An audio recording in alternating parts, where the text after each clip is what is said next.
नमस्कार, जय हिंद। हम आपको फ्रेश 1000 क्वेश्चन लेकर आए हैं जीके जीएस के एमसीक्यू। बहुत ही शानदार, इंपॉर्टेंट, पिछले 30 साल से पूछे गए बार बार आए हुए क्वेश्चन, भारत के सभी एग्जामों में इंपॉर्टेंट क्वेश्चन। 1000 क्वेश्चन बिल्कुल लाइन से, ठीक है। करते हैं वीडियो को स्टार्ट। पहली बार चैनल पर आए हो, पूरे 1000 क्वेश्चन एक साथ पढ़ना चाहते हो तो चैनल को सब्सक्राइब कर। पहला क्वेश्चन देखिए, पार्क कहाँ पर स्थित है? Orang national park. तो ओरांग नेशनल पार्क ये असम राज्य में स्थित है। ऑप्शन नंबर ए, असम राज्य में ओरांग नेशनल पार्क स्थित है। तो भारत सेवक समाज के संस्थापक कौन थे? भारत सेवक समाज। तो भारत सेवक समाज इसके संस्थापक थे Gopal Krishna Gokhale ji. Option number D, Gopal Krishna Gokhale ji Bharat Sevak Samaj के संस्थापक थे। दिल्ली स्थित जंतर मंतर को किसने बनवाया था? दिल्ली स्थित जंतर मंतर इसको किसने बनवाया था? तो दिल्ली स्थित जंतर मंतर महाराजा जय सिंह द्वितीय जी के द्वारा बनवाया गया था। ऑप्शन नंबर ए, महाराजा जय सिंह द्वितीय राइट आंसर है। किस राज्य का लोकसभा में सबसे ज्यादा प्रतिनिधित्व है? लोकसभा में, तो लोकसभा की सबसे ज्यादा सीटें हैं आपकी उत्तर प्रदेश राज्य में। ऑप्शन नंबर सी, उत्तर प्रदेश राज्य में लोकसभा की सबसे ज्यादा सीटें हैं। टुंड्रा प्रकार की जलवायु किस महादेश में पाई जाती है? तो टुंड्रा प्रकार की जो जलवायु है यूरोप महादेश में पाई जाती है। ऑप्शन नंबर बी, यूरोप महादेश राइट आंसर है। भारत का 29वां राज्य कौन बना? तो भारत का 29वां राज्य बना आपका तेलंगाना राज्य बना था। अभी भारत में टोटल कितने राज्य हैं? कमेंट करके बताइए। भारत में कितने राज्य हैं और कितने केंद्र शासित प्रदेश हैं? ये बिल्कुल बेसिक क्वेश्चन है जो कि हर एक बच्चे को पता होना चाहिए कि कितने राज्य हैं और कितने केंद्र शासित प्रदेश हैं, ठीक है। तो भारत में कितने राज्य हैं मैं आपको ऑप्शन दे देता हूं, 28, 29 या 30। कमेंट करके बताओ। और केंद्र शासित प्रदेश कितने हैं ये भी बताओ, 7, 8, 9 या 10, ठीक है। कमेंट बॉक्स में कमेंट करके बताना। अगला क्वेश्चन देखिए, अरावली पहाड़ी की सबसे ऊंची चोटी कौन सी है? तो जो अरावली पहाड़ी है इसकी सबसे ऊंची चोटी आपकी गुरु शिखर चोटी। Option number B, Guru Shikhar चोटी अरावली की सबसे ऊंची चोटी है। धन विधेयक कहां पेश किया जाता है? तो जो धन विधेयक होता है इसको पेश करते हैं लोकसभा में। ऑप्शन नंबर बी, लोकसभा में धन विधेयक पेश किया जाता है। ठोस से सीधे गैस में परिवर्तन क्या कहलाता है? तो ठोस से सीधे गैस में परिवर्तन इसको ऊर्ध्वपातन कहा जाता है। ऑप्शन नंबर ए, ऊर्ध्वपातन राइट आंसर है। गांधी सागर बांध किस परियोजना का हिस्सा है? तो गांधी सागर बांध ये आपका चंबल परियोजना का हिस्सा है। ऑप्शन नंबर सी, चंबल परियोजना का हिस्सा है गांधी सागर बांध। किस संविधान संशोधन विधेयक द्वारा संसद ने मतदान की आयु 21 से 18 वर्ष कर दी थी? तो मतदान की आयु 21 से 18 वर्ष 61वें संविधान संशोधन के द्वारा की गई थी। ऑप्शन नंबर ए। भारतीय सर्वेक्षण विभाग का मुख्यालय कहां पर है? तो भारतीय सर्वेक्षण विभाग इसका मुख्यालय आपका देहरादून में। ऑप्शन नंबर ए, देहरादून राइट आंसर है। हिंदी हिंदू हिंदुस्तान का नारा किसने दिया था? तो हिंदी हिंदू हिंदुस्तान भारतेंदु हरिश्चंद्र जी का यह नारा था। Option number A, Bharatendu Harishchandra ji right answer है। श्वेत कोयला किसे कहा जाता है? तो श्वेत कोयला जल विद्युत को कहा जाता है। ऑप्शन नंबर डी, जल विद्युत को श्वेत कोयला कहा जाता है। दीपा कर्माकर किस खेल से संबंधित हैं? तो दीपा कर्माकर जी ये जिम्नास्टिक से संबंधित हैं। Option number C, gymnastic right answer है। जब लिफ्ट की डोरी टूट जाए तो व्यक्ति का आभासी भार बताइए। तो लिफ्ट मान चलिए 30वें माले पर एकदम से डोरी टूट जाए और लिफ्ट बिल्कुल बहुत तेज नीचे गिरने लगे तो आपका भार शून्य हो जाएगा। आप हवा में लटक जाओगे, ऊपर जाके लिफ्ट के ऊपर जाके टकरा जाओगे तो भार जो है शून्य हो जाएगा। ऑप्शन नंबर डी यहां पर राइट आंसर हो जाएगा। सबसे अधिक क्रियाशील अधातु तत्व कौन सा है? तो सबसे अधिक क्रियाशील अधातु तत्व यहां पर जो ऑप्शन दिए गए हैं उसमें से fluorine. Option number B, fluorine right answer है। भारत में मेट्रो पुरुष के नाम से किसे जाना जाता है? तो भारत के अंदर मेट्रो पुरुष ये कहा जाता है श्रीधरन जी को। ऑप्शन नंबर ए, श्रीधरन जी को भारत के अंदर मेट्रो पुरुष की संज्ञा दी गई है, मेट्रो पुरुष के नाम से जाना जाता है। धूम्रपान पर प्रतिबंध लगाने वाला विश्व का पहला देश कौन सा है? तो धूम्रपान पर प्रतिबंध लगाने वाला विश्व का पहला देश है आपका भूटान देश, ऑप्शन नंबर डी। भूटान देश में धूम्रपान पर प्रतिबंध है, option number D. Institute of life science कहां अवस्थित है? तो इंस्टीट्यूट ऑफ लाइफ साइंस ये आपका भुवनेश्वर में है, ऑप्शन नंबर ए भुवनेश्वर प्रश्न के लिए राइट आंसर हो जाएगा। वेल्थ ऑफ नेशंस पुस्तक के लेखक कौन है? तो वेल्थ ऑफ नेशंस ये पुस्तक एडम स्मिथ की पुस्तक है, option number D Adam Smith right answer है। उपभोक्ता दिवस किस तिथि को मनाया जाता है? तो उपभोक्ता दिवस ये मनाया जाता है आपका 15 मार्च को, ऑप्शन नंबर सी 15 मार्च को उपभोक्ता दिवस मनाया जाता है। महात्मा बुद्ध ने किसके शासनकाल में निर्वाण प्राप्त किया? तो महात्मा बुद्ध जी ने अजात शत्रु के शासनकाल में निर्वाण प्राप्त किया, ऑप्शन नंबर सी। 1 मिली बार कितने पास्कल के बराबर होता है? तो 1 मिली बार होता है 10 के ऊपर 2 की घात पास्कल, ऑप्शन नंबर ए 10 के ऊपर 2 की घात पास्कल राइट आंसर है। काला सीसा किसे कहा जाता है? तो काला सीसा यहां पर आपको जो ऑप्शन दिए गए हैं, ग्रेफाइट को काला सीसा कहा जाता है, ऑप्शन नंबर ए ग्रेफाइट राइट आंसर हो जाएगा। चौरी चौरा कांड किस वायसराय के कार्यकाल की घटना है? तो जो चौरी चौरा कांड हुआ था ये आपकी लॉर्ड रीडिंग के समय की घटना है, option number C Lord Reading प्रश्न के लिए राइट आंसर हो जाएगा चौरी चौरा कांड के लिए। दिल्ली सल्तनत की आधिकारिक भाषा क्या थी?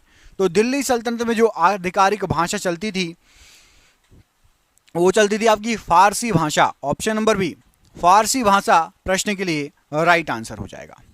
टिटनेस को अन्य किस नाम से जाना जाता है? टिटनेस को तो याद रखिएगा, टिटनेस की बात हो रही है, टिटनेस को धनुष टंकार के नाम से भी जाना जाता है। किस नाम से? तो यहां पर आपको ऑप्शन नंबर ए में दिख रहा होगा, धनुष टंकार के नाम से भी टिटनेस को जाना जाता है, ऑप्शन नंबर ए। शिवाजी के शासन में नियमित सेना को क्या कहा जाता था? तो शिवाजी के शासन में जो नियमित सेना थी उसको पागा सेना कहा जाता था, ऑप्शन नंबर डी पागा कहा जाता था जो नियमित सेना थी शिवाजी के शासनकाल के समय। अगला क्वेश्चन देखिए, इसमें पूछा गया है आपसे कि इस्लामी आचार विचार के कानून को क्या कहा जाता था? तो इस्लामी आचार विचार का जो कानून है इसको शरीयत कहा जाता था, ऑप्शन नंबर बी शरीयत राइट आंसर है। श्रवणबेलगोला में गोमतेश्वर की ऊंची विशाल प्रतिमा का निर्माण किसने करवाया था? तो श्रवणबेलगोला में गोमतेश्वर की ऊंची विशाल प्रतिमा इसका निर्माण कराया था चामुंड राय जी ने, option number D Chamund Rai ji प्रश्न के लिए राइट आंसर है। मराठा राज्य का द्वितीय संस्थापक किसे माना जाता है? दूसरा संस्थापक मराठा साम्राज्य का। तो मराठा राज्य का दूसरा संस्थापक माना जाता है बालाजी विश्वनाथ जी को, option number D Balaji Vishwanath ji को मराठा साम्राज्य का दूसरा द्वितीय संस्थापक माना जाता है। जयदेव किसके दरबारी थे? जयदेव तो जयदेव रहते थे लक्ष्मण सेन के दरबार में, option number B Lakshman Sen के दरबार में रहते थे जयदेव। भारत की यात्रा पर आने वाला प्रथम ब्रिटिश सम्राट कौन था? तो भारत की यात्रा पर आने वाला प्रथम ब्रिटिश सम्राट था जॉर्ज पंचम, option number A option number C माफ कीजिएगा जॉर्ज पंचम राइट आंसर है। छाया में उगने वाले पौधे को क्या कहा जाता है? तो जो पौधे छाया में उगते हैं इनको सीओफाइट पौधा कहा जाता है। क्या कहा जाता है? सीओफाइट पौधा, ऑप्शन नंबर डी यहां पर सीओफाइट पौधा राइट आंसर है। गुजरात में खेड़ा के किसान आंदोलन का नेतृत्व किसने किया? तो गुजरात के खेड़ा के किसान आंदोलन जो थे उनका नेतृत्व किया था महात्मा गांधी जी ने, option number D Mahatma Gandhi ji right answer है। बांस किस रूप में वर्गीकृत है? बांस तो जो बांस है ये आपका घास के रूप में वर्गीकृत है, घास कहा जाता है बांस को, घास ऑप्शन नंबर सी। दिल्ली अभी दूर है किसने कहा था? दिल्ली अभी दूर है तो यहां पर राइट आंसर हो जाएगा आपका ऑप्शन नंबर बी निजामुद्दीन औलिया, इनके द्वारा कहा गया था कि दिल्ली अभी दूर है, ऑप्शन नंबर बी निजामुद्दीन औलिया राइट आंसर है। ओम नमो भगवते वासुदेवाय किस संप्रदाय का प्रमुख मंत्र है? तो ओम नमो भगवते वासुदेवाय वैष्णव संप्रदाय का यह प्रमुख मंत्र है, ऑप्शन नंबर बी वैष्णव संप्रदाय का प्रमुख मंत्र है ओम नमो भगवते वासुदेवाय। शरीर में निकलने वाला विषैला पदार्थ निम्नलिखित में से कौन सा है? तो शरीर से निकलने वाला विषैला पदार्थ, यहां पर आपको जो ऑप्शन दिए गए हैं अमोनिया, ये शरीर से निकलने वाला एक विषैला पदार्थ है। Option number C ammonia right answer हो जाएगा। शिमला के सन्यासी के रूप में कौन विख्यात है? शिमला का सन्यासी, तो शिमला के सन्यासी के रूप में ए.ओ. ह्यूम जी जाने जाते हैं। Octavian Hume, A O. Hume, option number B यहां पर राइट आंसर हो जाएगा। नौजवान भारत सभा के प्रथम सचिव कौन थे? नौजवान भारत सभा, तो नौजवान भारत सभा के सबसे पहले सचिव थे भगत सिंह जी। ऑप्शन नंबर सी भगत सिंह जी नौजवान भारत सभा के सबसे पहले सचिव थे। जीव जंतुओं और वनस्पतियों के अवशेष को क्या कहा जाता है? तो जीव जंतुओं और वनस्पतियों का जो अवशेष होता है उसको कहा जाता है fossil. Option number B fossil कहा जाता है। मैंने एक दिन आपसे क्वेश्चन पूछा था कि फॉसिल नेशनल पार्क कहां पर है, कई लोगों ने जवाब नहीं दिया। आज आप दोबारा कमेंट करके बताइए कि फॉसिल नेशनल पार्क या फॉसिल राष्ट्रीय उद्यान किस राज्य में है? फॉसिल राष्ट्रीय उद्यान किस राज्य में है? कमेंट बॉक्स में कमेंट करके बताइएगा। देखते हैं आप में से किस को आइडिया है या पता है। पख्तूनिस्तान क्षेत्र किस क्षेत्र में है, किस देश में है? पख्तूनिस्तान, तो पख्तूनिस्तान जो क्षेत्र है यह पड़ता है अफगानिस्तान देश में। ऑप्शन नंबर ए अफगानिस्तान देश में पख्तूनिस्तान क्षेत्र है। ऑप्शन नंबर ए यहां पर राइट आंसर है। आधुनिक एंटीसेप्टिक सर्जरी का जनक किसको कहा जाता है? आधुनिक एंटीसेप्टिक सर्जरी का जनक, यहां पर आपको जो ऑप्शन दिए गए हैं उसमें से लिस्टर को आधुनिक एंटीसेप्टिक सर्जरी का जनक कहा जाता है। लिस्टर, ऑप्शन नंबर ए यहां पर राइट आंसर है। किसके द्वारा अनुवांशिकता के विज्ञान को अनुवांशिकी कहा गया है? अनुवांशिकता के विज्ञान को अनुवांशिकी, तो वॉटसन के द्वारा अनुवांशिकता के विज्ञान को अनुवांशिकी कहा गया है। ऑप्शन नंबर बी वॉटसन ने अनुवांशिकता के विज्ञान को अनुवांशिकी कहा है। रक्त समूह का आविष्कार किसके द्वारा किया गया था? तो जो रक्त समूह का आविष्कार है यहां पर आपको जो ऑप्शन दिए गए हैं लैंड स्टीनर के द्वारा रक्त समूह का आविष्कार किया गया था। Option number a land Steiner right answer है। हृदय का सबसे पहला प्रतिस्थापन किसके द्वारा किया गया है? हृदय का, तो सबसे पहला हृदय का प्रतिस्थापन डॉक्टर क्रिश्चियन बर्नार्ड के द्वारा किया गया। Option number C doctor Christiaan Barnard ने सबसे पहला हृदय का प्रतिस्थापन किया। विकास का सिद्धांत किसके द्वारा प्रतिपादित किया गया था? तो विकास का सिद्धांत ये आपका जो प्रतिपादित किया गया था डार्विन के द्वारा प्रतिपादित किया गया था। ऑप्शन नंबर बी डार्विन ने विकास का सिद्धांत प्रतिपादित किया था। हिस्टोलॉजी शब्द का सर्वप्रथम प्रयोग किसने किया था? तो हिस्टोलॉजी शब्द का सबसे पहले जो प्रयोग किया गया था, यहां पर आपको जो ऑप्शन दिए गए हैं इसमें से mayor, option number D mayor के द्वारा हिस्टोलॉजी शब्द का सबसे पहला प्रयोग किया गया था। निम्नलिखित में से कौन सा ऊतक घाव भरने में सहायक होता है? घाव को भरने में सहायक होता है, तो याद रखिएगा एपिथीलियमी ऊतक। ऑप्शन नंबर बी एपिथीलियमी ऊतक ये घाव को भरने में सहायक होता है। ऑप्शन नंबर बी एपिथीलियमी ऊतक ये घाव को भरने में सहायक होता है। निम्न में से कौन एक शरीर को गर्म रखने हेतु उत्तरदायी है? शरीर को गर्म रखने हेतु, तो यहां पर आपको जो ऑप्शन दिए गए हैं इसमें से वसामय ऊतक ये शरीर को गर्म रखने हेतु उत्तरदायी है। ऑप्शन नंबर ए वसामय ऊतक शरीर को गर्म रखने हेतु उत्तरदायी है। किसी जीवित देह के भीतर कोशिका या ऊतक की मृत्यु को क्या कहा जाता है? तो किसी भी जीवित देह के भीतर कोशिका या ऊतक की जो मृत्यु होती है इसको नेफ्रासिस कहा जाता है। ऑप्शन नंबर सी नेफ्रासिस कहा जाता है। ऑप्शन नंबर सी यहां पर राइट आंसर है। कोशिका में पाए जाने वाले अनुवांशिक पदार्थ इनमें से कौन से हैं? तो कोशिका में पाए जाने वाले अनुवांशिक पदार्थ हैं आपके डीएनए। ऑप्शन नंबर यहां पर सी डीएनए ये कोशिका में पाए जाने वाले अनुवांशिक पदार्थ हैं। डीएनए का डबल हेलिक्स मॉडल किसके द्वारा दिया गया? डीएनए का डबल हेलिक्स मॉडल इनमें से किसके द्वारा दिया गया? तो यहां पर आपको जो ऑप्शन दिए गए हैं उनमें से डीएनए का डबल हेलिक्स मॉडल दिया था वॉटसन तथा Crick. Option number C Watson तथा क्रीक प्रश्न के लिए बिल्कुल सही आंसर हो जाएगा। माता पिता के गुण उनकी संतानों में किसके द्वारा हस्तांतरित होते हैं?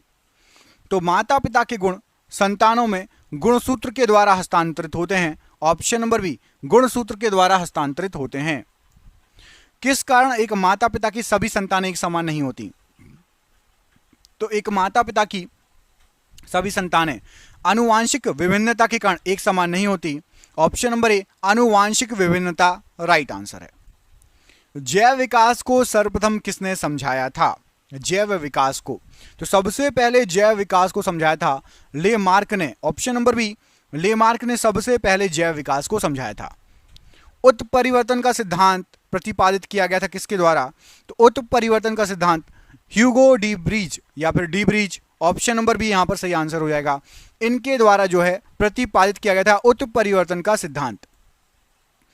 मलेरिया परजीवी तथा अमीबा को किस श्रेणी में रखा गया है? तो मलेरिया परजीवी और अमीबा की बात हो रही है, इनको रखा गया है आपका प्रोटोजोअन श्रेणी में। ऑप्शन नंबर ए, ये प्रोटोजोआ श्रेणी में है मलेरिया परजीवी और आपके अमीबा। चप्पल की आकृति का जंतु कौन सा है? तो चप्पल की आकृति का जंतु पैरामीशियम होता है। ऑप्शन नंबर ए, पैरामीशियम चप्पल की आकृति का जंतु होता है। काला जार उत्पन्न करने वाला प्रोटोजोआ इनमें से कौन सा है? तो काला जार उत्पन्न करने वाला जो प्रोटोजोआ है ये आपका लिशमेनिया। ऑप्शन नंबर डी, लिशमेनिया, ये काला जार उत्पन्न करने वाला प्रोटोजोआ है। कीटों में कितने जोड़ी टांग होती हैं? तो जो कीट होते हैं, कीट की श्रेणी में आते हैं, उनकी 3 जोड़ी टांग होती हैं, मतलब 6 टांगें होती हैं।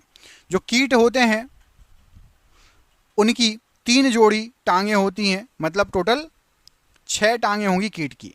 अगला क्वेश्चन देखिए, मच्छर में लाल खून का जो है उभर आना किस पोषण के कारण होता है? मच्छर में लाल खून का उभर आना किस पोषण के कारण होता है? तो यहां पर आपको जो ऑप्शन दिया गया है उसका आंसर हो जाएगा स्तनधारी। ऑप्शन नंबर ए, स्तनधारी पोषण के कारण मच्छरों में लाल खून का उभर आना होता है।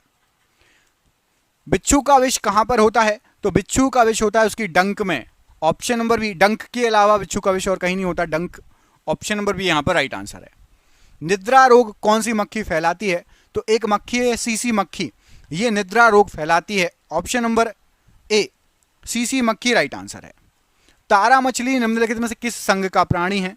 तो स्टार फिश या तारा मछली इसको इकाइनोडर्मेटा संघ का प्राणी है। ऑप्शन नंबर बी, इकाइनोडर्मेटा संघ का प्राणी है। निम्न में से कौन मानव मात्र के लिए उपयोगी नहीं है? तो देखो, हमारे शरीर में यदि फीताकृमि है तो ये हमारे लिए उपयोगी नहीं है, इसका कोई यूज नहीं है। ऑप्शन नंबर सी, फीताकृमि ये मानव मात्र के लिए उपयोगी नहीं है। जेली फिश के नाम से किसको जाना जाता है? तो जेली फिश के नाम से ओरिलिया को जाना जाता है। Option number C. मेढक का लार्वा क्या कहलाता है? तो जो मेढक होता है उसका जो लार्वा होता है उसको टेडपोल कहा जाता है। ऑप्शन नंबर ए, टेडपोल राइट आंसर है।